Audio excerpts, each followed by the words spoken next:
ਖਾਲਸਾ ਵਾਹਿਗੁਰੂ ਜੀ ਕੀ ਫਤਿਹ। ਸਿੱਖ missionary college ਵੱਲੋਂ ਰੋਜ਼ਾਨਾ ਜੋ ਗੁਰਮਤਿ ਦੀ ਕਲਾਸ ਲਗਾਈ ਜਾ ਰਹੀ ਹੈ, ਆਪ ਸਾਰੇ ਪਾਰਟਿਸਪੈਂਟ ਨੂੰ ਜੀ ਆਇਆਂ ਆਖਦੇ ਹਾਂ। ਜਿਵੇਂ ਆਪਣਾ ਰੋਜ਼ ਦਾ ਅਭਿਆਸ ਹੈ, ਗੁਰੂ ਪਾਤਸ਼ਾਹ ਦੇ ਅੱਗੇ ਬੇਨਤੀ, ਪ੍ਰਾਰਥਨਾ, ਸਤਿਗੁਰ ਦੀ ਯਾਦ, ਉਹਨਾਂ ਦੀ ਭਾਵਨੀ, ਸਤਿਗੁਰ ਜੀ ਦੇ ਬਖਸ਼ੇ ਹੋਏ ਮੂਲ ਮੰਤਰ ਤੇ ਗੁਰ ਮੰਤਰ ਦਾ ਅਸੀਂ ਪਾਠ ਕਰਦੇ ਹਾਂ। ਇੱਥੇ ਇਹ ਗੱਲ ਮੈਂ ਜ਼ਰੂਰ ਸਪਸ਼ਟ ਕਰਦਿਆਂ ਵੀ ਇਹ ਪਾਠ ਕੋਈ ਗਿਣਤੀ ਮਿਣਤੀ ਨਾਲ ਨਹੀਂ ਕਰਦੇ, 5 ਵਾਰੀ ਜਾਂ 4 ਵਾਰੀ ਜਾਂ 7 ਵਾਰੀ।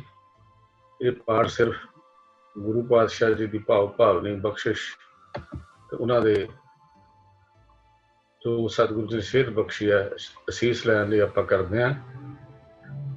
ਕਈਆਂ ਦਾ ਵਿਚਾਰ ਹੋਏਗਾ ਜੀ ਸ਼ਾਇਦ 5 ਵਾਰੀ ਪਾਠ ਕਰਦੇ ਨੇ ਜਾਂ 2 ਵਾਰੀ ਕਰਦੇ ਨੇ। ਵੈਸੇ ਕਦੀ ਵੀ ਗਿਣ ਕੇ ਪਾਠ ਮੈਂ ਨਹੀਂ ਕੀਤਾ, ਨਾ ਹੀ ਮੈਨੂੰ ਇਹ ਪਤਾ ਹੁੰਦਾ ਵੀ ਅਸੀਂ ਕਿੰਨੀ ਵਾਰੀ ਅਸੀਂ ਕੋਈ ਮੰਤਰ ਜਾਂ ਮੂਲ ਮੰਤਰ ਦਾ ਉਚਾਰਨ ਕਰ ਲਿਆ। ਸਭ ਪਹਿਲਾਂ ਭਰਮ ਭੁਲੇਖਿਆਂ 'ਚ ਨਹੀਂ ਪੈਣਾ, ਸਗੋਂ ਸਤਿਗੁਰੂ ਜੀ ਦੇ ਕਰਕੇ ਬੇਨਤੀ, ਪ੍ਰਾਰਥਨਾ, ਸਤਿਗੁਰੂ ਜੀ ਦੀ ਅਸੀਸ ਲੈਣ ਲਈ ਆਪਾਂ ਗੁਰੂ ਦੇ ਨਾਲ ਜੁੜੀਏ। ਪਹਿਲਾਂ ਮੂਲ ਮੰਤਰ, ਫਿਰ ਗੁਰ ਮੰਤਰ ਦਾ ਜਾਪ ਕਰੀਏ ਜੀ। ਇੱਕ ਓੰਕਾਰ ਸਤਿਨਾਮ ਕਰਤਾ ਪੁਰਖ ਨਿਰਭਉ ਨਿਰਵੈਰ ਅਕਾਲ ਮੂਰਤ ਅਜੂਨੀ ਸਹਿਬੰ ਗੁਰ ਪ੍ਰਸਾਦ।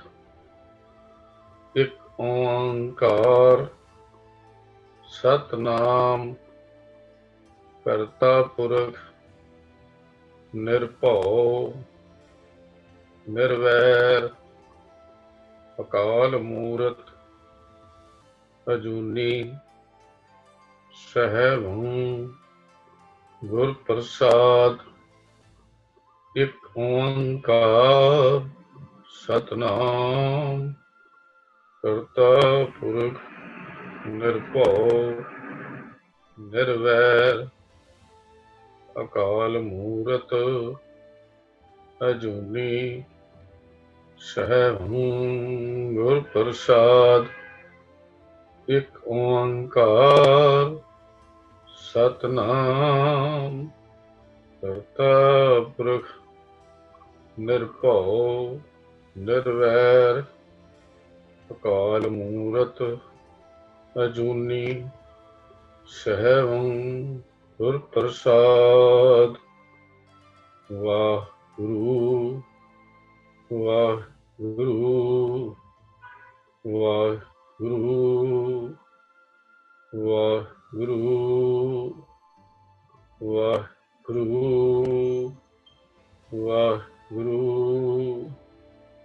ਵਾਹਿਗੁਰੂ ਵਾਹਿਗੁਰੂ ਵਾਹਿਗੁਰੂ ਵਾਹਿਗੁਰੂ ਵਾਹਿਗੁਰੂ। ਵਾਹਿਗੁਰੂ ਜੀ ਕਾ ਖਾਲਸਾ, ਵਾਹਿਗੁਰੂ ਜੀ ਕੀ ਫਤਿਹ। ਕਰਤਾਰ ਦੇ ਬਖਸ਼ੇ ਹੋਏ ਉਦਮ ਸਦਕਾ ਅਸੀਂ ਨਿਤਾ ਪ੍ਰਤੀ ਸਤਿਗੁਰੂ ਜੀ ਦੇ ਪਾਵਨ ਬਚਨਾਂ ਨੂੰ ਵਿਚਾਰਨ ਲਈ, ਸੁਣਨ ਲਈ, ਸਮਝਣ ਲਈ, ਵਿਚਾਰਾਂ ਦੀ ਸਾਂਝ ਲਈ ਰੋਜ਼ ਇਕੱਤਰ ਹੁੰਦੇ ਹਾਂ। ਸਿੱਧ ਗੋਸ਼ਟ ਦੀ ਪਾਵਨ ਬਾਣੀ ਸਤਿਗੁਰੂ ਗੁਰੂ ਨਾਨਕ ਦੇਵ ਮਹਾਰਾਜ ਜੀ ਦੀ ਉਚਾਰਨ ਕੀਤੀ ਹੋਈ ਇਹ ਪਵਿੱਤਰ ਰਚਨਾ ਜੋ ਰਾਮਪੁਰੀ ਰਾਗ ਵਿੱਚ ਹੈ, ਇਸ ਦੀ ਅੱਜ 35ਵੀਂ ਪੌੜੀ ਦੀ ਵਿਚਾਰ ਆਪਾਂ ਕਰਨੀ ਹੈ। ਕੱਲ ਦੀ ਵਿਚਾਰ ਵਿੱਚ ਸਤਿਗੁਰੂ ਜੀ ਨੇ ਨਾਮ ਰਤਿਆਂ ਦਾ ਜ਼ਿਕਰ ਕੀਤਾ ਸੀ। ਜਿਸ ਮਨੁੱਖ ਦੇ ਹਿਰਦੇ ਵਿੱਚ ਨਾਮ ਵਸਦਾ ਹੈ ਉਹ ਪ੍ਰਭੂ ਵਿੱਚ ਹੀ ਲੀਨ ਰਹਿੰਦਾ ਹੈ। ਭਾਵ ਉਹਦੀ ਸੁਰਤ ਵਿੱਚ मन करके, बचना करके, कर्मा करके करतार की भौ भावनी बनी रहिंदी है। कहते ने योग की असली जुगती भी सिद्धां नूं सतगुरु ने समझा के दसिया इहो ही है कि मनुख सच्चे पिता वाहिगुरू परमेश्वर की बंदगी विच हमेशा लीन रहे। जोगियो तुसीं तां 12 फिरकियां दी वंड ते 10 फिरके सन्यासियां दे इसे भुलेखे भी तुरे फिरदे रहे भी साडा फिरका उत्तम है, साडा फिरका वड्डा है। इस भुलेखे विच ही जिंदगी नूं खराब कर लिया। परमेश्वर की बंदगी, परमेश्वर का नाम, परमेश्वर की आराधना तुहाडी जिंदगी का हिस्सा ना बन सकी। जो सतगुरु जी ने एक गल समझाई भी जिहड़ा मनुख फिर गुरु के शब्द नाल आपा मार लेंदा है, मर के जिउंदा है, ते मर के जिउणा आपा भाव मारना है। जो आपा भाव मार लेंदा है, सतगुरु जी कहते ने उसनूं फिर परमेश्वर के रस्ते विच खड़ी हुई रुकावट होमे तो छुटकारा पाउण दा रस्ता लभ पैंदा है। वो फिर अहंकार नहीं करता, अभिमान नहीं करता, गुरु की दसी हुई जीवन जाच ते तुरदा है। सतगुरु के दसे हुए जीवन की मर्यादा अनुसार जिंदगी नूं जिउंदा है। कहते जे नहीं विश्वास तो अपने हिरदे विच इस गल की झाती मार के वेख लो। साडा निजी तजर्बा भी यह गल दस देगा कि गुरु के शब्द में जुड़न तो बिना बाकी सारी दुनिया परमेश्वर के दर ते प्रवान नहीं होंदी। वो तो होर होर कामां विच लगे हुए हैं। वो मनुख वड्डे भागां वाले हुंदे हन जिन्हां ने सच्चे प्रभु नूं अपने हिरदे विच टिका के रखिया है। उत्तम भाग हन उन्हां दे जिहड़े हमेशा ही परमेश्वर की भावनी प्रेम विच रंगे रहिंदे हन। 35वीं पौड़ी अज असीं आरंभ कर रहे हैं। गुरमुख रतन लहै लिव लाई, गुरमुख परखै रतन सुभाए, गुरमुख रतन लहै लिव लाई, गुरमुख परखै रतन सुभाए, गुरमुख साची कार कमाए, गुरमुख साचे मन पति आए, गुरमुख अलख लखाए तिस भावै, नानक गुरमुख चोट ना खावै, गुरमुख अलख लखाए तिस भावै, गुरमुख नानक गुरमुख चोट ना खावै।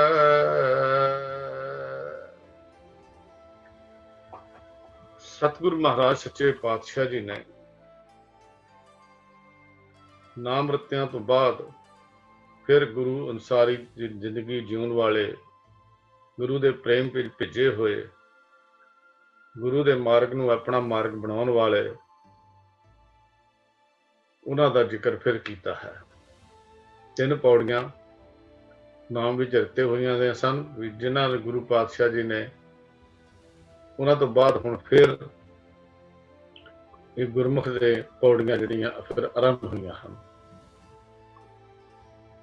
तो सतगुरु जी कहते गुरमुख रतन लहै लिव लाए। लिव अपनी सुरत, लाए का अर्थ है जोड़ना। रतन परमेश्वर प्रभु का कीमती नाम। गुरमुख गुरु अनुसारी होया होया जो गुरु दे कहे ते तुरदा है, जो गुरु दे दसे हुए मार्ग ते चलदा है। ਰਤਨ ਵਾਹਿਗੁਰੂ ਦੀ ਕੀਮਤੀ ਬੰਦਗੀ। ਗੁਰਬਾਣੀ ਵਿੱਚ ਪਰਮੇਸ਼ਰ ਦੇ ਨਾਮ ਨੂੰ ਕੀਮਤੀ ਪਦਾਰਥ ਮੰਨਿਆ ਗਿਆ ਹੈ। ਮਨੁੱਖ ਸੰਸਾਰ ਵਿੱਚ ਆਇਆ ਹੀ ਰਤਨ ਵਿਹਾਜਨ ਹੈ, ਰਤਨਾਂ ਦਾ ਵਪਾਰ ਕਰਨ ਲਈ ਆਇਆ। ਪਰ ਜਿਹੜਾ ਮਨੁੱਖ ਪਾਰਖੂ ਨਹੀਂ ਹੈ, ਰਤਨਾਂ ਦੀ ਕੀਮਤ ਨਹੀਂ ਜਾਣਦਾ, ਉਹ ਰਤਨ ਦਾ ਵਪਾਰ ਵੀ ਨਹੀਂ ਕਰ ਸਕਦਾ। ਮਨੁੱਖ ਨਾ ਹੀ ਆਪਣੇ ਜੀਵਨ ਦੇ ਮਨੋਰਥ ਨੂੰ ਸਮਝਦਾ ਹੈ,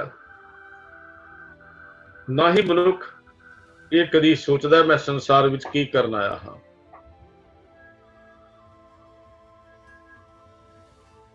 ਪਰਖ ਗੁਰੂ ਦੀ ਸ਼ਰਨ ਪੈਣ ਨਾਲ ਆਉਂਦੀ ਹੈ। ਜੀਵਨ ਦਾ ਮਨੋਰਥ ਗੁਰੂ ਕੋਲੋਂ ਮਿਲਦਾ ਹੈ। ਗੁਰੂ ਦੱਸਦਾ ਹੈ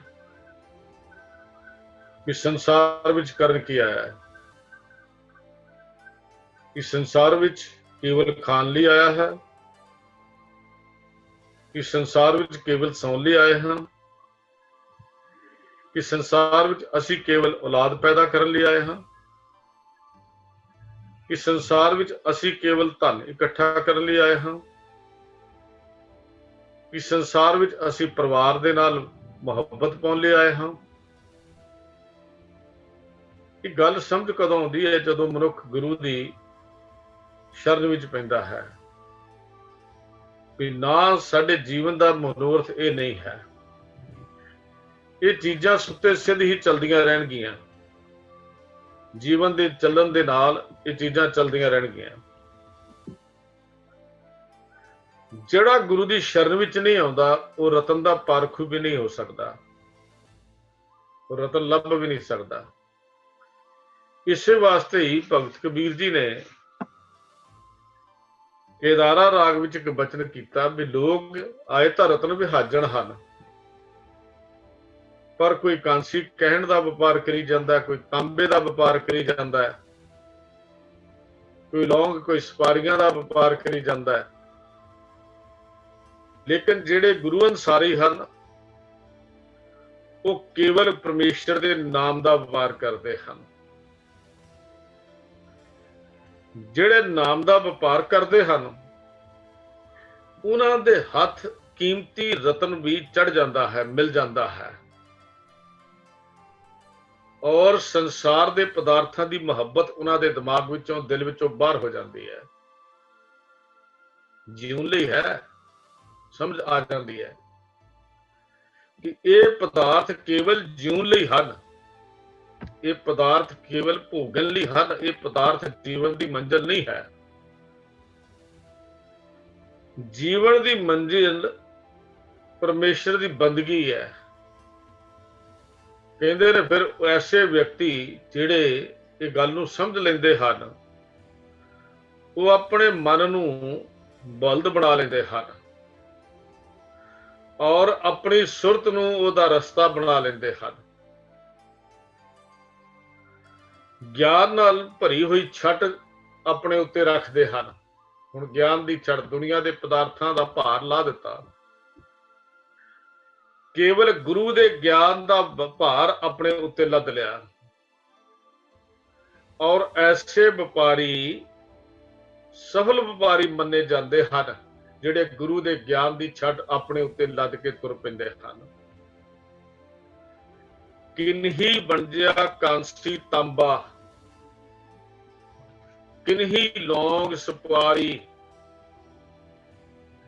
ਭਗਤ ਜੀ, ਭਗਤ ਕਬੀਰ ਜੀ ਕੇਦਾਰਾ ਰਾਗ ਦਾ ਬਚਨ ਹੈ। ਸਾਹਿਬ ਸ੍ਰੀ ਗੁਰੂ ਗ੍ਰੰਥ ਸਾਹਿਬ ਮਹਾਰਾਜ ਦੇ ਪਾਵਨ ਅੰਕ 1123 ਤੇ ਕਹਿੰਦੇ ਕੋਈ ਵਪਾਰ ਲੌਂਗਾਂ ਦਾ ਕਰੀ ਜਾਂਦਾ ਹੈ, ਕੋਈ ਕਾਂਸੀ ਦਾ ਕਰੀ ਜਾਂਦਾ ਹੈ, ਕੋਈ ਤਾਂਬੇ ਦਾ ਵਪਾਰ ਕਰੀ ਜਾਂਦਾ ਹੈ, ਕੋਈ ਲੌਂਗ ਵੇਚੀ ਜਾਂਦਾ ਹੈ, ਕੋਈ ਲਾਚੀ ਵੇਚੀ ਜਾਂਦਾ ਹੈ, ਕੋਈ ਸੁਪਾਰੀ ਵੇਚੀ ਜਾਂਦਾ ਹੈ। ਜਿੰਨੀ ਕਿਸੇ ਦੀ ਸਮਝ ਸੀ, ਦੁਨਿਆਵੀ ਲੋਕ, ਦੁਨੀਆਦਾਰ ਲੋਕ ਆਪਣੀ ਸਮਝ ਮੁਤਾਬਕ ਇਹ ਜ਼ਿੰਦਗੀ ਨੂੰ ਬਿਤਾ ਰਹੇ ਹਨ। पर संतों वंजया नाम गोबिंद का, ऐसी खेप हमारी। साडा सौदा तो यह है, संत भाव हरि दे मार्ग ते चलण वाले कहते उन्होंने की कीता, उन्होंने परमेश्वर दे नाम दा व्यापार कीता। सच्चा सौदा हर नाम है, सच्चा व्यापारा राम। सच्चा सौदा भी नाम दा है, व्यापार भी नाम दा ही सच्चा है। ये रतन उसनू मिलता है जिहड़ा इस रतन दा व्यापारी बन जाए। भगत जी कहते हर के नाम के व्यापारी, व्यापारी हीरा हाथ चढ़िया निर्मोलक, छूट गई संसारी। हुण दुनिया के पदार्थां की पकड़ मुक गई, नाम दा रतन उन्होंने मिल गया, हथ चढ़ गया। निर्मोलक कीमती, जिहदे वर्गा होर है कोई नहीं, जिहदा मुल नहीं पाया जा सकता। परमेश्वर दे नाम दे व्यापारी जिहड़े हन, उन्हां दे हथ नाम दा रतन चढ़ जाता है, मिल जाता है। फिर वो करते की है, मन कर बैल सुरत कर पेंडा, ज्ञान गुण भर डारी। ज्ञान की छट जिहदे च समान पा के उत्ते लद्दी दा है, उन्होंने छट कहते हैं। जिवें असीं बैग कह लेने आ, इस तरह वड्डी सारी छट हुंदी, दोनों पासे उहदे समान पाया हुंदा है। कहते मैं वो छट हुण ज्ञान की लद्दी है। कहत कबीर सुनो रे संतो, निभही खेप हमारी। भगत कबीर जी कहते साडी जिंदगी दा ये सौदा प्रवान हो गया। किहड़ा सौदा? नाम दा।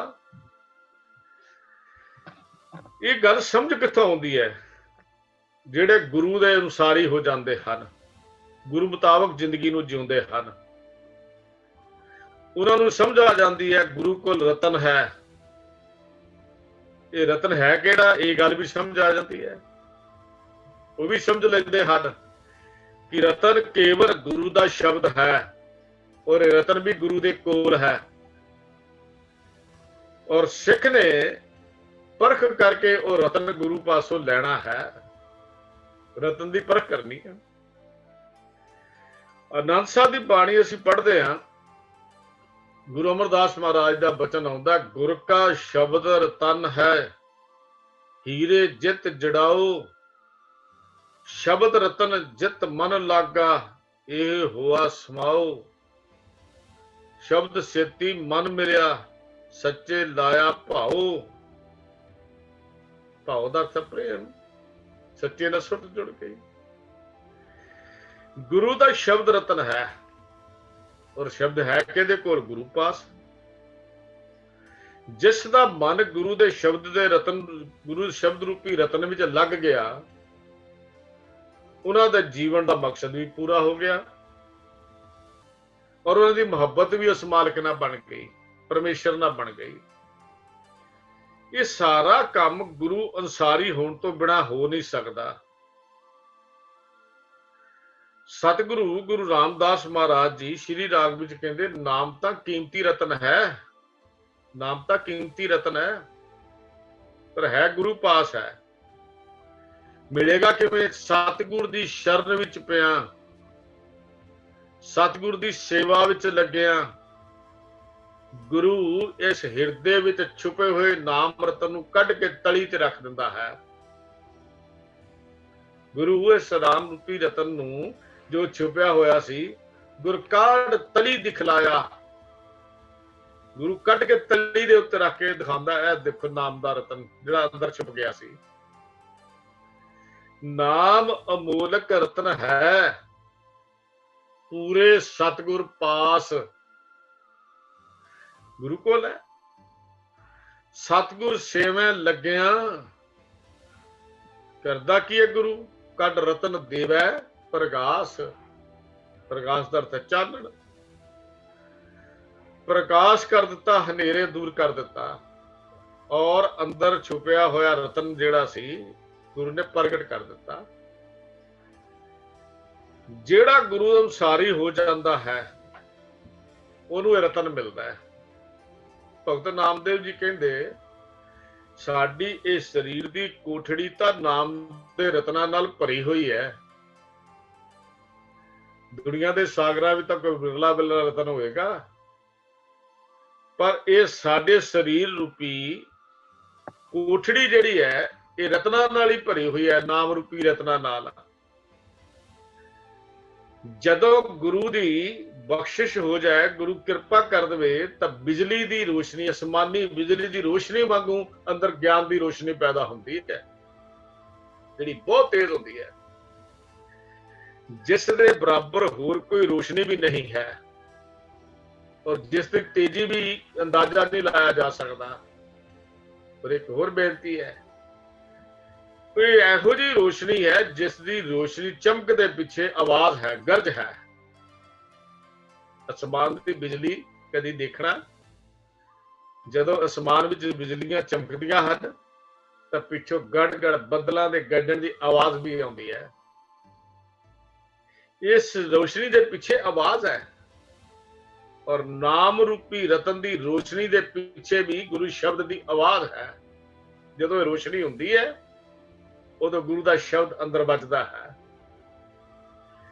ਜਿਹੜੀ ਗੱਲ ਭਗਤ ਜੀ ਕਹਿੰਦੇ ਰਤਨ ਕਮਲ ਕੋਠੜੀ, ਰਤਨਾਂ ਨਾਲ ਭਰਿਆ ਹੋਇਆ ਸਰੀਰ ਦਾ ਕੋਠੜੀ ਹੈ। ਚਮਕਾਰ ਬਿਜਲ ਤਹੀਂ, ਇਹਦੀ ਚਮਕ ਇਹਦੀ ਹੈ ਅਸਮਾਨ ਦੀ ਬਿਜਲੀ ਦੇ ਵਾਂਗੂ। ਚਮਕਾਰ ਬਿਜਲ ਤਹੀਂ, ਕਹਿੰਦੇ ਬਾਦਸ਼ਾਹ ਕਹਿੰਦੇ ਹੈ ਨੇੜੇ ਨਾ ਹੀ ਦੂਰ। ਹੁਣ ਇਹਨੂੰ ਪੜ੍ਹਨ ਲੱਗਿਆ ਖਿਆਲ ਕਰਨਾ ਪਏਗਾ, ਜੇ ਅਸੀਂ ਪੜ੍ਹਦਾ ਨੇੜੇ ਨਹੀਂ ਦੂਰ, ਅਰਥ ਜਿਹੜੇ ਗਲਤ ਹੋ ਜਾਣਗੇ। ਨੇੜੇ ਨਾ ਹੀ ਦੂਰ, ਪਤਾ ਲੱਗ ਗਿਆ ਨੇੜੇ ਹੈ ਪਰਮੇਸ਼ਰ ਰਤਨ ਸਾਡਾ, ਸਾਡੇ ਅੰਦਰ ਹੈ। ਨਿਜ ਆਤਮੇ ਰਿਹਾ ਭਰਪੂਰ, ਉਹ ਤਾਂ ਭਰਿਆ ਹੋਇਆ ਹੈ, ਰਤਨਾਂ ਦੀ ਕੋਠੜੀ ਭਰੀ ਹੋਈ ਹੈ। ਕਹਿੰਦੇ ਨੇ ਜਹ ਅਨਹਤ ਸੂਰ ਉਜਿਆਰਾ, ਜਿੱਥੇ ਲਗਾਤਾਰ ਨਾਮ ਦੇ ਸੂਰਜ ਦੀ ਰੋਸ਼ਨੀ ਦਾ ਉਜਾਰਾ ਹੋ ਗਿਆ, ਉੱਥੇ ਕੀ ਹੈ ਤਾਂ ਦੀਪਕ ਜਲੇ ਸੰਸਾਰਾ। ਦੀਵੇ ਦੀ ਰੋਸ਼ਨੀ ਦਾ ਉਹਦੇ ਥਾਂ ਤੇ ਮੱਧਮ ਜੀ ਜਾਪਦੀ ਹੈ, ਜਿਹੜੀ ਰੋਸ਼ਨੀ ਅਸੀਂ ਕਰੀ ਬੈਠੇ ਹਾਂ। ਨਾਮ ਦੇ ਸੂਰਜ ਦੇ ਸਾਹਮਣੇ ਇਹ ਸਾਡੀ ਦੁਨੀਆ ਦੇ ਪਦਾਰਥਾਂ ਦੀ ਰੋਸ਼ਨੀ ਬੜੀ ਫਿੱਕੀ ਹੈ, ਔਰ ਜਿਹੜੀ ਰੋਸ਼ਨੀ ਦੇ ਨਾਲ ਅਸੀਂ ਫਸੇ ਹੋਏ ਹਾਂ, ਜਿਸ ਰੋਸ਼ਨੀ ਦੇ ਵਿੱਚ ਅਸੀਂ ਕੀਮਤੀ ਰਤਨ ਨੂੰ ਵੀ ਹੱਜਦੇ ਹੀ ਨਹੀਂ, ਜਿਸ ਰੋਸ਼ਨੀ ਦੇ ਵਿੱਚ ਅਸੀਂ ਕੀਮਤੀ ਰਤਨ ਨੂੰ ਲੱਭਦੇ ਥੱਬਦੇ ਥੱਕ ਜਾਂਦੇ ਪਰ ਲੱਭਦਾ ਨਹੀਂ, ਕਿਉਂਕਿ ਰੋਸ਼ਨੀ ਮੱਧਮ ਹੈ। ਹਨੇਰੇ ਵਿੱਚ ਛੁਪੀ ਹੋਈ ਚੀਜ਼ ਭਾਵੇਂ ਕੋਲ ਹੀ ਪਈ ਹੋਵੇ ਉਹ ਵੀ ਨਹੀਂ ਲੱਭਦੀ, ਜਦ ਤੱਕ ਰੋਸ਼ਨੀ ਨਹੀਂ ਕਰਦੇ। ਹਨੇਰੇ ਵਿੱਚ ਚੀਜ਼ ਦੀ ਪਹਿਚਾਣ ਵੀ ਨਹੀਂ ਹੁੰਦੀ ਜਦ ਤੱਕ ਚਾਨਣ ਨਹੀਂ ਹੁੰਦਾ। ਰੋਸ਼ਨੀ ਐਸੀ ਚੀਜ਼ ਹੈ ਜਿਹੜੀ ਕੋਲ ਪਈ ਹੋਈ ਚੀਜ਼ ਨੂੰ ਮਨੁੱਖ ਉਨੀ ਦੇਰ ਪਹਿਚਾਣ ਨਹੀਂ ਸਕਦਾ ਜਿੰਨੀ ਦੇਰ ਤੋਂ ਉੱਥੇ ਰੋਸ਼ਨੀ ਨਹੀਂ ਹੁੰਦੀ। ਇਸੇ ਤਰ੍ਹਾਂ ਹੀ ਨਾਮ ਦਾ ਰਤਨ, ਨਾਮ ਰੂਪੀ ਅੰਮ੍ਰਿਤ, ਨਾਮ ਰੂਪੀ ਰਤਨ ਗੁਰਸਿੱਖ ਗੁਰੂ ਦੇ ਅੰਦਰ ਹੈ, ਗੁਰੂ ਕੇ ਪਿਆਰੇ ਦੇ ਅੰਦਰ ਹੈ। ਗੁਰੂ ਮਹਾਰਾਜ ਨੇ ਬੜੀ ਖੂਬਸੂਰਤ ਇੱਕ ਉਦਾਹਰਨ ਹਿਰਨ ਦੇ ਦਿੱਤੀ। ਕਹਿੰਦੇ ਹਿਰਨ ਦੀ ਨਾਭੀ ਵਿੱਚ ਕਸਤੂਰੀ ਹੈ, ਸੁਗੰਧੀ ਬਹੁਤ ਦਿੰਦੀ ਹੈ। ਹਿਰਨ ਨੂੰ ਇਹ ਪਤਾ ਹੀ ਨਹੀਂ, ਇਹ ਅਹਿਸਾਸ ਹੀ ਨਹੀਂ ਹੋਇਆ ਕਿ ਇਹ ਸੁਗੰਧੀ ਮੇਰੀ ਆਪਣੇ ਅੰਦਰੋਂ ਆ ਰਹੀ ਹੈ। ਜਿਉਂ ਕਸਤੂਰੀ ਮਿਰਗ ਨਾ ਜਾਣੇ, ਭਰਮ ਦਾ ਭਰਮ ਭੁਲਾਇਆ, ਭੁਲੇਖਾ ਲੱਗ ਗਿਆ। ਫਿਰ ਕੀ ਹੋਇਆ, ਇਸ ਭੁਲੇਖੇ ਵਿੱਚ ਉਸਨੇ ਅੰਮ੍ਰਿਤ ਤਜ ਬਿਖ ਸੰਗਰ ਹੈ, ਨਾਮ ਦਾ ਅੰਮ੍ਰਿਤ ਛੱਡ ਦਿੱਤਾ ਤੇ ਜ਼ਹਿਰ ਦੇ ਪਦਾਰਥਾਂ ਨਾਲ ਮੁਹੱਬਤ ਪਾ ਲਈ। ਉਹਨੂੰ ਬਿਖ ਫਲ ਮਿੱਠੇ ਲੱਗਣ ਲੱਗ ਪਏ, ਨਾਮ ਰੂਪੀ ਰਤਨ ਦੇ ਵਿਹਾਜਿਆ ਹੀ ਨਹੀਂ। ਭਗਤ ਨਾਮਦੇਵ ਜੀ ਕਹਿੰਦੇ ਨੇ ਜਦੋਂ ਇਹ ਸੂਰਜ ਦੀ ਰੋਸ਼ਨੀ ਹੋਈ, ਫਿਰ ਮੈਨੂੰ ਗੁਰ ਪ੍ਰਸਾਦੀ ਜਾਣਿਆ, ਗੁਰੂ ਦੀ ਕਿਰਪਾ ਹੋ ਗਈ। ਗੁਰੂ ਦੀ ਕਿਰਪਾ ਨਾਲ ਮੈਂ ਇਹ ਗੱਲ ਜਾਣ ਲਈ ਕਿ ਇਹ ਨਾਮ ਦਾ ਰਤਨ ਮੇਰੇ ਅੰਦਰ ਹੈ। ਜਨ ਨਾਮਾ ਸਹਿਜ ਸਮਾਨਿਆ। ਭਗਤ ਨਾਮਦੇਵ ਜੀ ਤੇਰਾ ਦਾਸ, ਤੇਰਾ ਸੇਵਕ ਵਾਹਿਗੁਰੂ ਹੁਣ ਆਤਮਿਕ ਅਡੁੱਲਤਾ ਵਿੱਚ ਜੁੜ ਕੇ ਨਾਮ ਦਾ ਰਤਨ ਨਜ਼ਰ ਪੈ ਗਿਆ ਹੈ, ਲੱਭ ਲਿਆ ਹੈ। ਨਾਮ ਦਾ ਰਤਨ ਗੁਰੂ ਦੇ ਪਾਸ ਹੈ। ਜੇ ਨਾਮ ਰਤਨ ਦੀ ਗੱਲ ਸਮਝ ਨਹੀਂ ਆਈ ਫਿਰ ਅਸੀਂ ਲੱਭਾਂਗੇ ਕਿਵੇਂ? ਮਹਾਰਾਜ ਕਹਿੰਦੇ ਰਤਨਾ ਰਤਨ ਪਦਾਰਥ ਬੋ ਸਾਗਰ ਭਰਿਆ ਰਾਮ, ਬਾਣੀ ਗੁਰਬਾਣੀ ਲਾਗੇ ਤਿੰਨ ਹੱਥ ਚੜਿਆ ਰਾਮ। ਤਿੰਨ ਹੱਥ ਚੜਿਆ ਰਾਮ। ਲੋਵੇ ਹੁਣ ਰਤਨ ਲੱਭਣ ਲਈ ਕਰਨਾ ਕੀ ਪੈਂਦਾ? ਗੁਰੂ ਦੇ ਬੋਲਾਂ ਨਾਲ ਲੱਗਣਾ ਪੈਂਦਾ ਹੈ। ਗੁਰੂ ਦੇ ਬੋਲ ਮੰਨਣੇ ਪੈਂਦੇ ਹਨ। ਰਤਨਾ ਰਤਨ ਪਦਾਰਥ ਉਹ ਸਾਗਰ ਭਰਿਆ ਰਾਮ। ਉਹ ਸਿੱਖਾ ਤੈਨੂੰ ਰਤਨ ਲੱਭਣ ਲਈ ਬਾਹਰ ਕਿਉਂ ਜਾਣਾ ਪਵੇ? ਤੇਰਾ ਗੁਰੂ ਸਾਗਰ ਗੁਰੂ ਗ੍ਰੰਥ ਸਾਹਿਬ ਮਹਾਰਾਜ ਤਾਂ ਭਰਿਆ ਹੀ ਰਤਨਾਂ ਨਾਲ ਹੈ। ਤੂੰ ਇਹ ਰਤਨ ਛੱਡ ਕੇ ਕਿਤੇ ਹੋਰ ਕਿਉਂ ਜਾਵੇਂ? ਕਿਹਨਾਂ ਕੋਲ ਪਖੰਡੀਆਂ ਦੰਬੀਆਂ ਕੋਲ ਜਾ ਰਿਹਾ ਤੇ ਜਾ ਕੇ ਰਤਨ ਲੱਭਦਾ ਫਿਰਦਾ ਹੈ? ਜਿਹੜੇ ਆਪ ਮੰਗਤੇ ਹਨ, ਮੰਗਤੇ ਵੀ ਕਦੀ ਕੋਈ ਦੇ ਸਕਦਾ ਨੇ? ਦਾਤੇ ਦੀ ਸ਼ਰਨ ਵਿੱਚ ਪੈ। ਉਹ ਦਾਤਾ ਗੁਰੂ ਹੈ। ਉਹ ਬਾਣੀ ਗੁਰਬਾਣੀ ਲਾਗੇ ਜਿਹੜੇ ਲੱਗ ਗਏ ਤਿੰਨ ਹੱਥ ਚੜਿਆ ਰਾਮ। ਉਹਨਾਂ ਦੇ ਹੱਥ ਤੋਂ ਨਾਮ ਦਾ ਰਤਨ ਆ ਗਿਆ। ਗੁਰਬਾਣੀ ਲਾਗੇ ਤਿੰਨ ਹੱਥ ਚੜਿਆ। ਗੁਰੂ ਪਾਤਸ਼ਾਹ ਸੱਚੇ ਪਾਤਸ਼ਾਹ ਜੀ ਕਿਆ ਕਮਾਲ ਦਾ ਬੋਲ ਦੱਸਦੇ ਹਨ। ਆਸਾ ਰੱਖਦਾ ਉਹ ਗੁਰੂ ਰਾਮਦਾਸ ਮਹਾਰਾਜ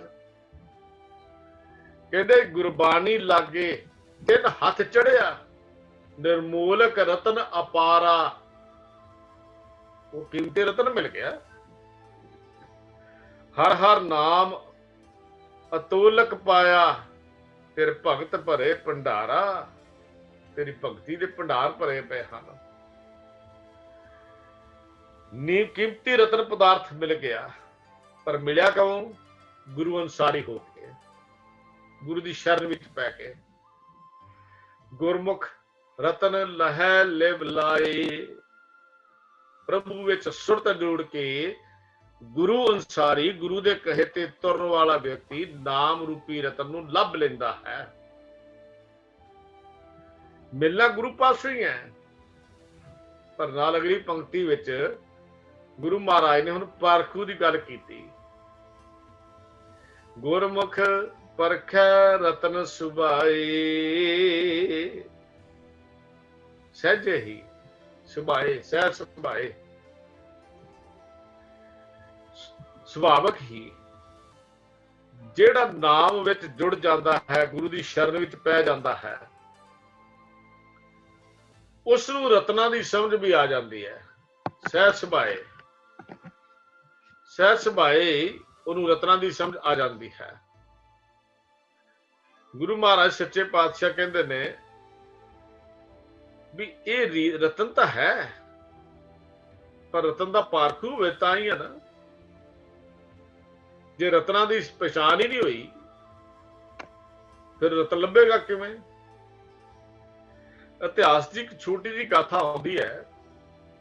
ਪਹਿਲੀ ਉਦਾਸੀ ਦੇ ਸਮੇਂ ਸਤਿਗੁਰੂ ਗੁਰੂ ਨਾਨਕ ਦੇਵ ਮਹਾਰਾਜ ਪਾਟਲੀ ਪੁੱਤਰ ਪਹੁੰਚੇ ਹਨ, ਜਿਹਦਾ ਨਾਮ ਅੱਜ ਪਟਨਾ ਸਾਹਿਬ ਹੈ। ਪਟਨਾ ਸਾਹਿਬ ਪਾਟਲੀ ਪੁੱਤਰ ਜਾ ਕੇ ਸਤਿਗੁਰੂ ਜੀ ਨੇ ਭਾਈ ਮਰਦਾਨਾ ਜੀ ਨੂੰ ਇੱਕ ਰਤਨ ਦਿੱਤਾ ਹੈ। ਕਹਿਣ ਲੱਗੇ ਭਾਈ ਮਰਦਾਨਿਆ, ਬਾਜ਼ਾਰ ਵਿੱਚ ਜਾਓ, ਇਸ ਰਤਨ ਦੀ ਕੀਮਤ ਲਵਾ ਕੇ ਲਿਆਓ। ਰਤਨ ਦੀ ਕੀਮਤ ਕੀ ਹੈ? ਭਾਈ ਮਰਦਾਨਾ ਜੀ ਰਤਨ ਲੈ ਕੇ ਬਾਜ਼ਾਰ ਵਿੱਚ ਚੱਲ ਪਏ। ਹੁਣ ਰਤਨਾਂ ਦਾ ਪਾਰਖੂ ਰਤਨ ਦੀ ਕੀਮਤ ਜਾਣਦਾ ਹੈ। ਕੋਈ ਸਬਜ਼ੀ ਵੇਚਣ ਵਾਲਾ ਉਹਨੂੰ ਰਤਨ ਦਿਖਾਇਆ, ਕਹਿਣ ਲੱਗੇ ਹੋਏਗਾ 2-4 ਕਿਲੋ ਸਬਜ਼ੀਆਂ, 2-4 ਸੇਰ ਸਬਜ਼ੀਆਂ। ਕੱਪੜੇ ਵੇਚਣ ਵਾਲੇ 2-4 ਗੱਜ ਦੀ ਗੱਲ ਕਰਕੇ ਅੱਗੇ ਤੋਰ ਦਿੱਤਾ, ਕਿਉਂਕਿ ਰਤਨ ਦੇ ਪਾਰਖੂ ਨਹੀਂ ਹਨ। ਅੱਗੇ ਚੱਲ ਕੇ ਉਸ ਨੂੰ ਇੱਕ ਵਿਅਕਤੀ ਮਿਲਿਆ, ਉਹਨੇ ਉਹ ਰਤਨ ਵੇਖਿਆ ਜਿਹਦਾ ਨਾਮ ਸਾਲਸ ਰਾਏ ਹੈ। ਰਤਨ ਦੇਖ ਕੇ ਕਮਾਲ ਦਾ ਰਤਨ, ਕਹਿੰਦਾ ਬਹੁਤ ਕੀਮਤੀ ਪਦਾਰਥ ਹੈ। ਕਹਿੰਦਾ ਭਾਈ ਮਰਦਾਨਾ ਲੈ ਫੜ 100 ਮੋਹਰਾਂ, ਮੈਂ ਰਤਨਾਂ ਦੀ ਕੀਮਤ, ਇਸ ਰਤਨ ਦੀ ਕੀਮਤ ਨਹੀਂ ਪਾ ਸਕਦਾ, ਇਹ ਤਾਂ ਕੇਵਲ ਇਹਦੀ ਦਰਸ਼ਨ ਭੇਟਾ ਹੈ। ਇੰਨੀ ਮੋਲਕ ਵਸਤੂ ਤੇਰੇ ਪਾਸ ਹੈ, ਮਿਲਿਆ ਕਿੱਥੋਂ ਹੈ? ਕਹਿਣ ਲੱਗੇ ਰਤਨ ਮੈਨੂੰ ਮੇਰੇ ਗੁਰੂ ਪਾਤਸ਼ਾਹ ਗੁਰੂ ਨਾਨਕ ਸਾਹਿਬ ਨੇ ਦਿੱਤਾ ਹੈ। ਭਾਈ ਸਾਲਸ ਰਾਏ ਭਾਈ ਮਰਦਾਨਾ ਜੀ ਨੂੰ ਨਾਲ ਲੈ ਕੇ ਗੁਰੂ ਨਾਨਕ ਦੇਵ ਮਹਾਰਾਜ ਕੋਲ ਆ ਗਿਆ। ਭਾਈ ਮਰਦਾਨਾ ਜੀ ਨੇ ਸਾਰੀ ਵਿਥਿਆ ਦੱਸੀ। ਮਹਾਰਾਜ ਕਿਸੇ ਨੇ ਆਹ ਮੁੱਲ ਲਾਇਆ, ਕਿਸੇ ਨੇ ਆਹ ਮੁੱਲ ਲਾਇਆ, ਕਿਸੇ ਨੇ ਆਹ ਮੁੱਲ ਲਾਇਆ, ਪਰ ਇਹ ਇੱਕ ਵਿਅਕਤੀ ਹੈ ਜਿਹਨੇ ਇਹਦੀ ਕੀਮਤ ਵੀ ਨਹੀਂ ਲਾਈ ਤੇ 100 ਭੇਟਾ ਇਹਦੀ ਦਰਸ਼ਨ ਭੇਟ ਦੇ ਵਿੱਚ, 100 ਮੋਹਰਾਂ ਦਰਸ਼ਨ ਭੇਟਾ ਦੇ ਵਿੱਚ ਦਿੱਤੀਆਂ ਹਨ। ਗੁਰੂ ਨਾਨਕ ਸਾਹਿਬ ਜੀ ਕਹਿਣ ਲੱਗੇ ਭਾਈ ਮਰਦਾਨਾ ਸੱਚ ਹੀ ਤਾਂ ਕਹਿਣਾ ਹੈ, ਰਤਨਾਂ ਦੀ ਕੀਮਤ ਕੋਈ ਵਿਰਲਾ ਹੀ ਜਾਣਦਾ ਹੈ, ਰਤਨਾਂ ਦਾ ਪਾਰਖੂ ਕੋਈ ਵਿਰਲਾ ਹੀ ਹੈ। ਦੁਨੀਆ ਦੇ ਇਸ ਜੀਵਨ ਦੇ ਰਤਨ ਨੂੰ ਵੀ ਤਾਂ ਦੁਨੀਆ ਅਜਾਈ ਗਵਾ ਰਹੀ ਹੈ। ਨਾਮ ਰਤਨ ਨੂੰ ਇਹ ਮਨੁੱਖ ਦੇ ਜੀਵਨ ਲੈ ਕੇ ਅਜਾਈ ਗਵਾ ਰਿਹਾ ਹੈ। ਇਹਨੂੰ ਪਤਾ ਹੀ ਨਹੀਂ ਰਤਨ ਦੀ ਕੀਮਤ ਕੀ ਹੈ। ਦੁਨੀਆ ਪਾਰਖੂ ਨਹੀਂ ਬਣੀ, ਪਾਰਖੂ ਅੱਖ ਨਹੀਂ ਹੈ ਇਹਦੇ ਪਾਸ, ਔਰ ਰਤਨਾਂ ਦੀ ਕੀਮਤ ਪਾ ਵੀ ਨਹੀਂ ਸਕਦੇ, ਦੱਸ ਵੀ ਨਹੀਂ ਸਕਦਾ। ਜੀਵਨ ਇੱਕ ਰਤਨ ਹੈ, ਔਰ ਜਿਹੜਾ ਜੀਵਨ ਇਹ ਰਤਨ ਹੈ, ਇਹਦੀ ਕੀਮਤ ਜੇ ਨਾ ਪਾਈ, ਇਹ ਰਤਨ ਜਨਮ ਹੱਥੋਂ ਅਜਾਈ ਚਲਾ ਜਾਏਗਾ। ਗੁਰੂ ਪਾਤਸ਼ਾਹ ਜੀ ਨੇ ਗੱਲ ਸਮਝਾ ਦਿੱਤੀ ਵੀ ਨਾਮ ਰੂਪੀ ਰਤਨ ਦੀ ਕੀਮਤ ਵੀ ਕੋਈ ਵਿਰਲਾ ਹੀ ਜਾਣਦਾ ਹੈ।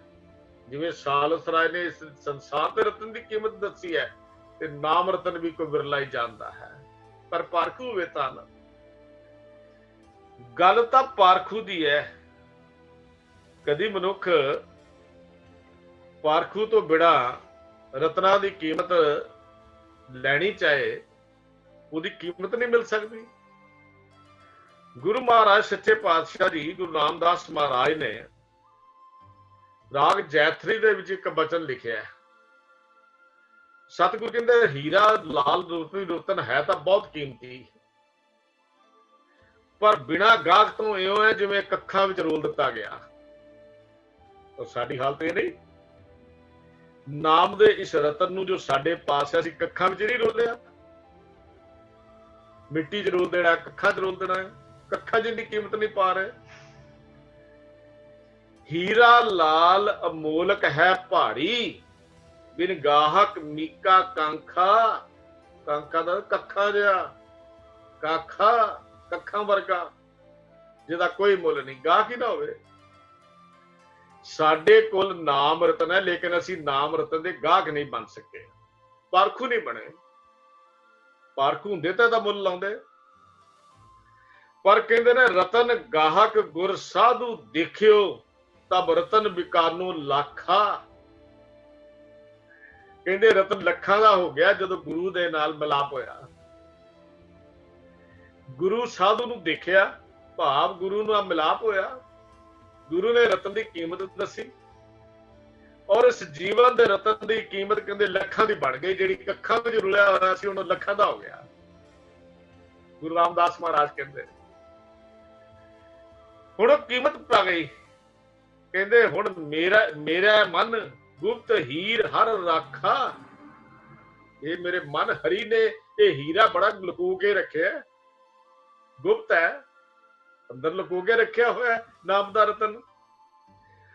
ਦੀਨ ਦਿਆਲ ਮਿਲਾਇਓ ਗੁਰ ਸਾਧੂ, ਗੁਰ ਮਿਲਿਆ ਹੀਰ ਪਰਾਖਾ। ਮਾਲਕ ਨੇ ਤਰੁੱਠ ਕੇ ਮੈਨੂੰ ਗੁਰੂ ਨਾਲ ਮਿਲਾ ਦਿੱਤਾ, ਗੁਰੂ ਦੀ ਸ਼ਰਨ ਵਿੱਚ ਪਾ ਦਿੱਤਾ।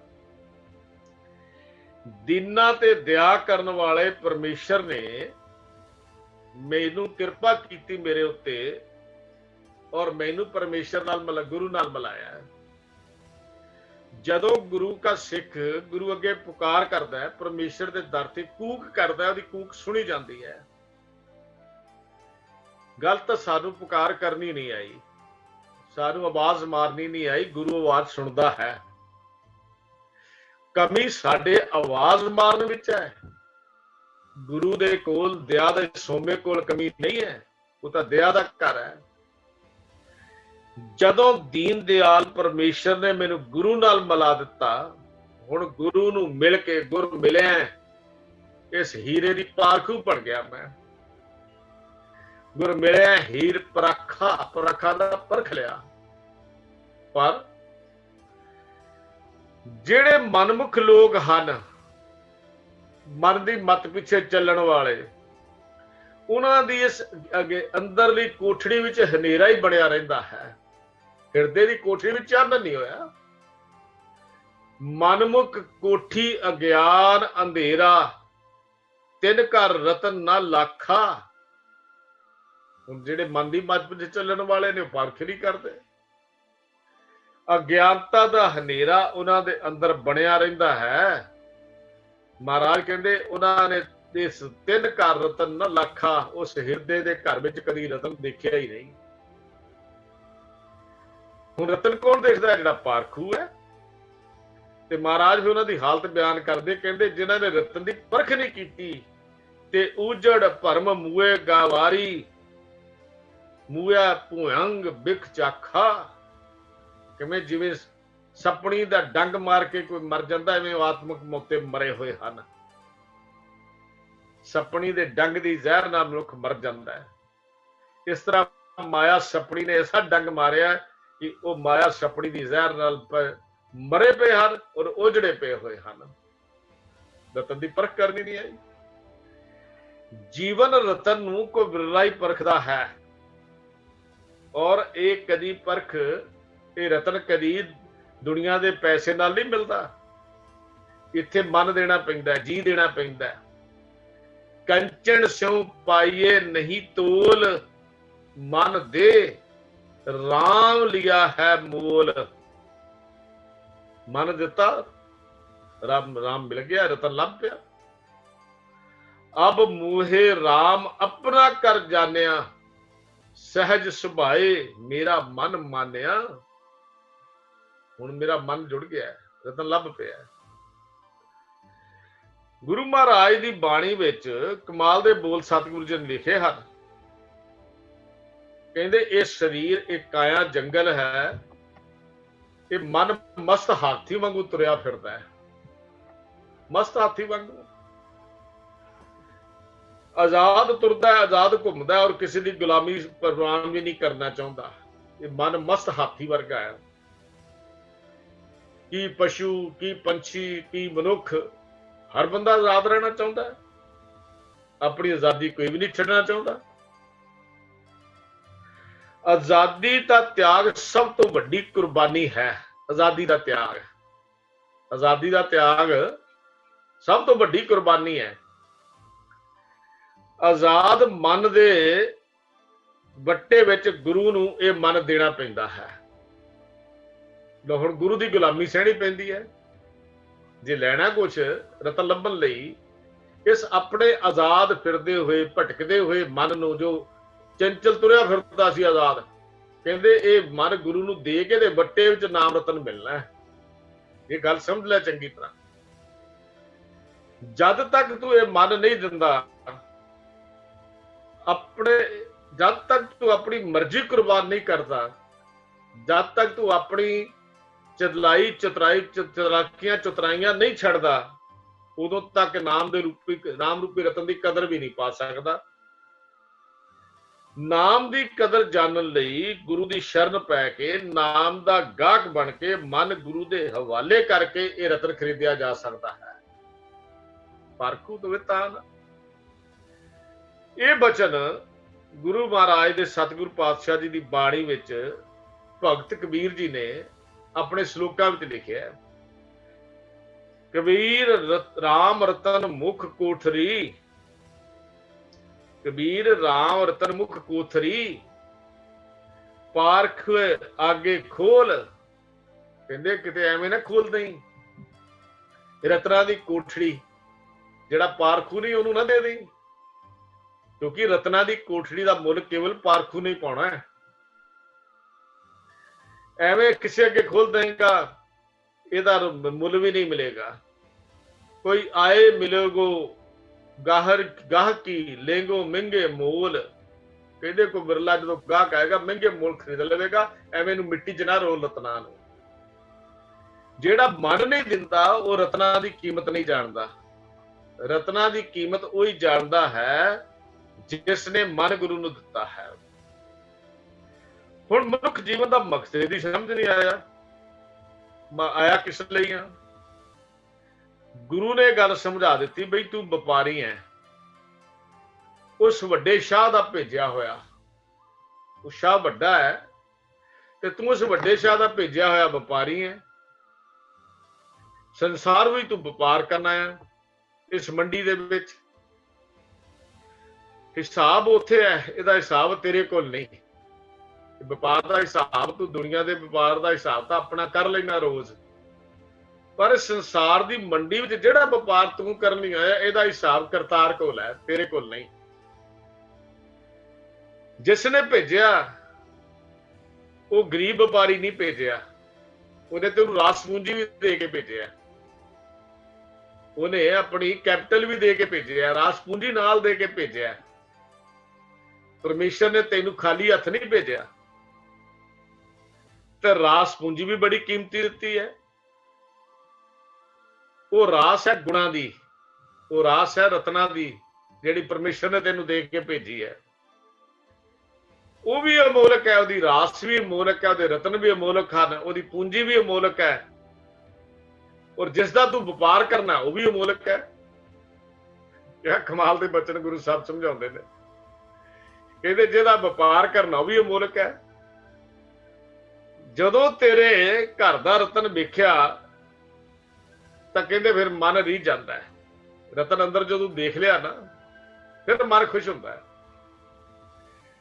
ਗੁਰਮੁਖ ਕਹਿੰਦੇ ਹੀ ਉਸ ਨੂੰ ਹਨ ਜਿਹੜਾ ਗੁਰੂ ਅਨਸਾਰੀ ਹੋ ਕੇ ਗੁਰੂ ਕੋਲੋਂ ਜੀਵਨ ਦਾ ਸੌਦਾ ਲੈ ਆਵੇ, ਜਿਹੜਾ ਗੁਰੂ ਦੇ ਨਾਮ ਦਾ ਸੌਦਾ ਕਰੇ।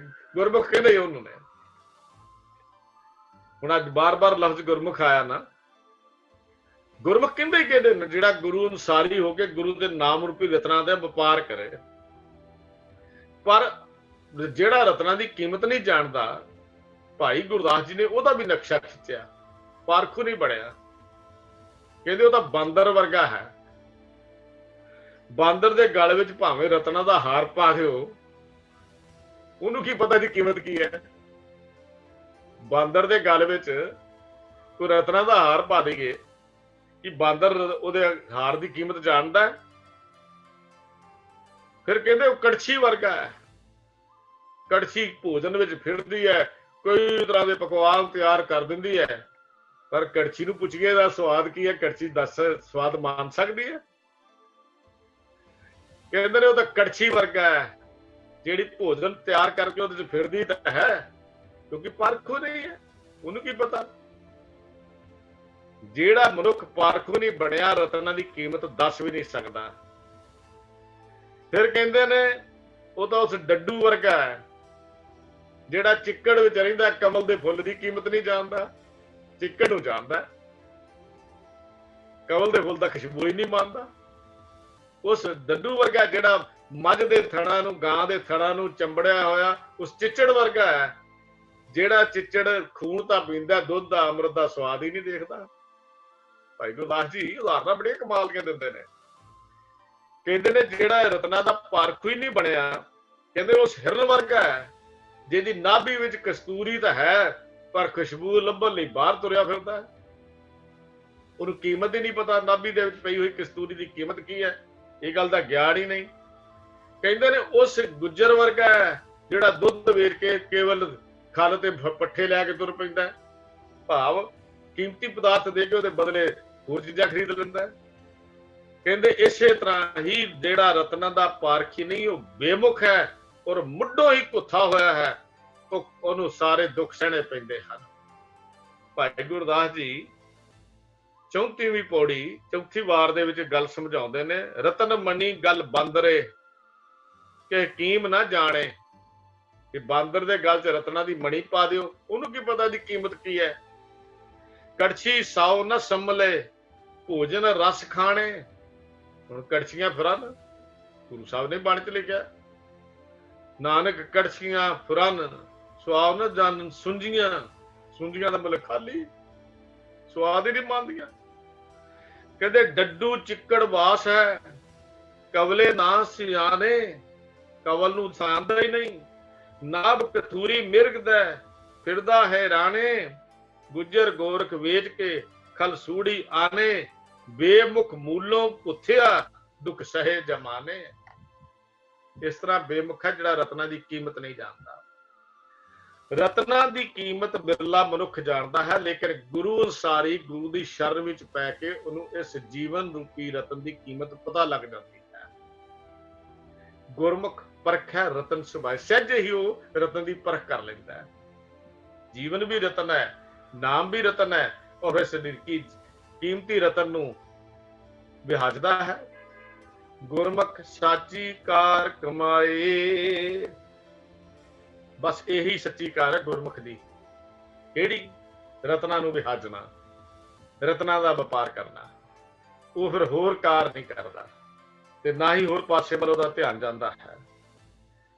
ਜਿਸ ਦਿਨ ਸ਼ਬਦ ਰੂਪੀ ਰਤਨ ਵਿੱਚ ਸਾਡਾ ਮਨ ਟਿਕ ਗਿਆ, ਉਸ ਦੇ ਜੀਵਨ ਦੀ ਕਾਰ ਕੀ ਹੈ, ਇਹ ਵੀ ਗੱਲ ਸਮਝ ਆ ਜਾਂਦੀ ਹੈ।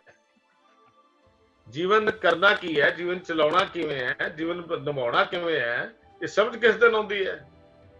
ਜਿਸ ਦਿਨ ਸ਼ਬਦ ਦਾ ਰਤਨ ਸਾਡੇ ਹਿਰਦੇ ਵਿੱਚ ਟਿਕ ਗਿਆ।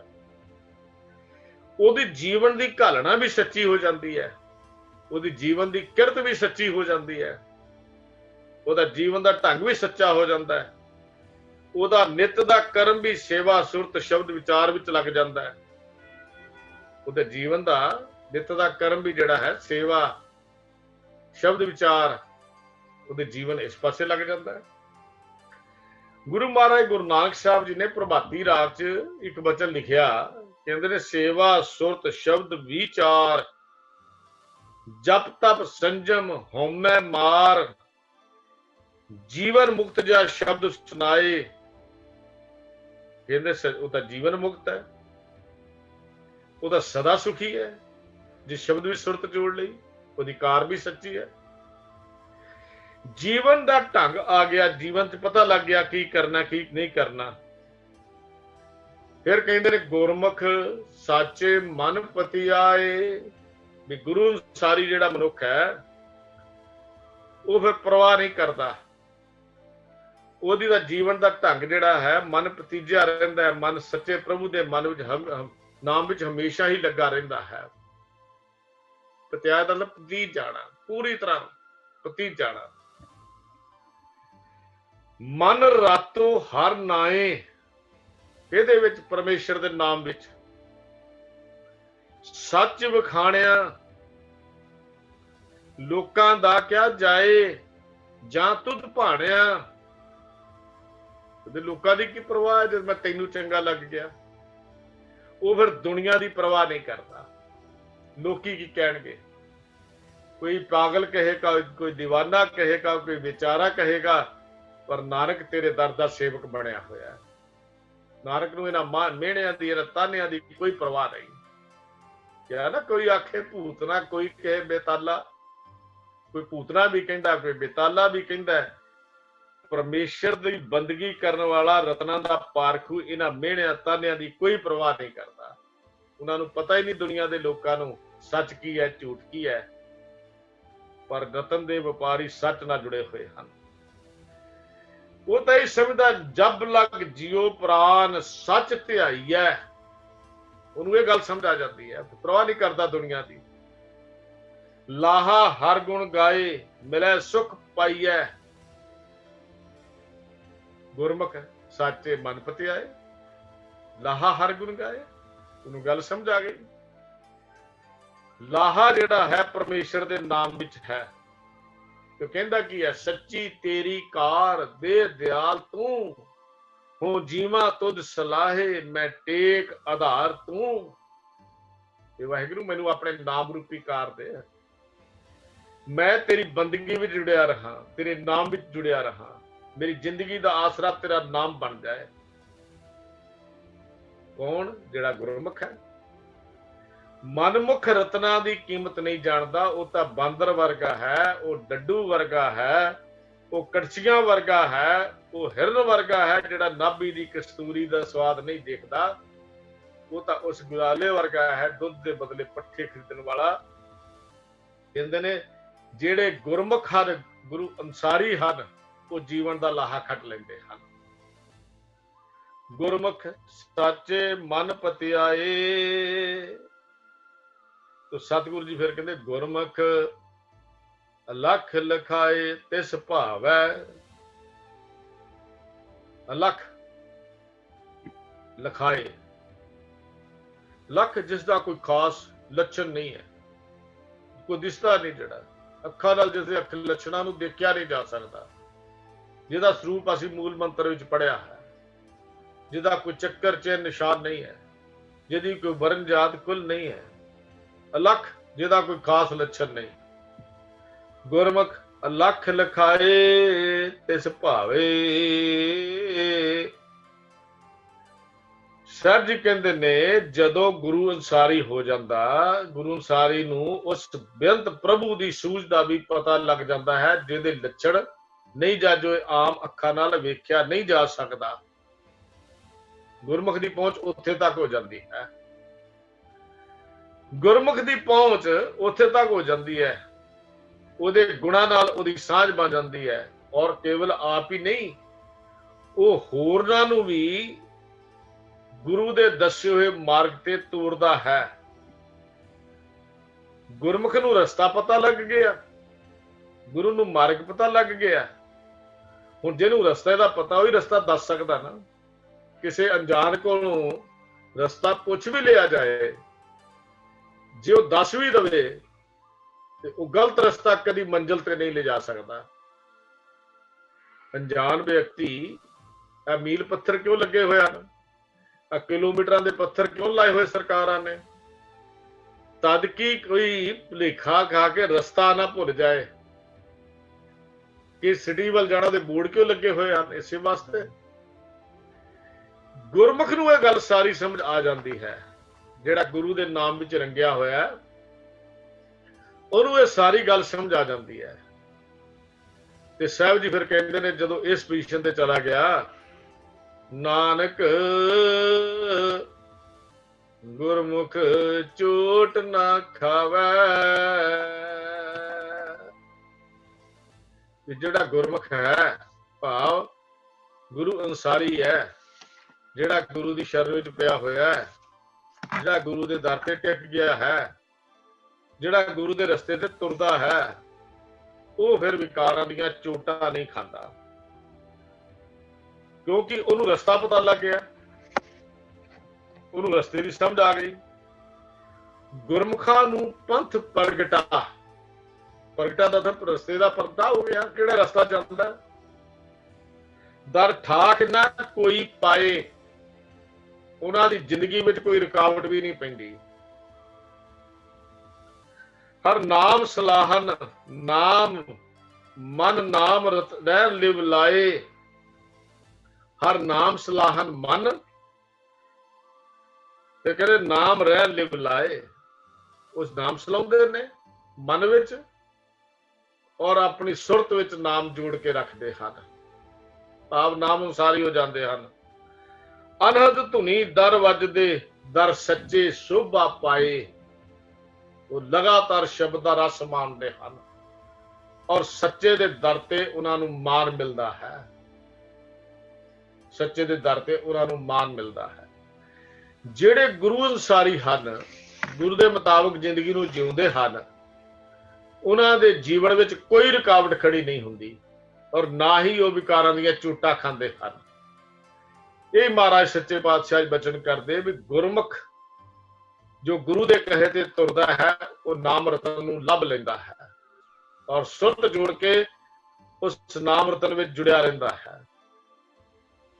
ਫਿਰ ਆਪਣੀ ਲਗਨ ਨਾਲ ਸਹਿਜੇ ਹੀ ਉਹ ਪਾਰਖੂ ਬਣ ਜਾਂਦਾ ਹੈ। ਉਹਨੂੰ ਪਤਾ ਲੱਗ ਜਾਂਦਾ ਹੈ ਨਾਮ ਕੀ ਹੈ, ਔਰ ਨਾਮ ਦਾ ਕੀਮਤ ਕੀ ਹੈ। ਇਹ ਗੱਲ ਉਸ ਨੂੰ ਪਤਾ ਲੱਗ ਜਾਂਦੀ ਹੈ।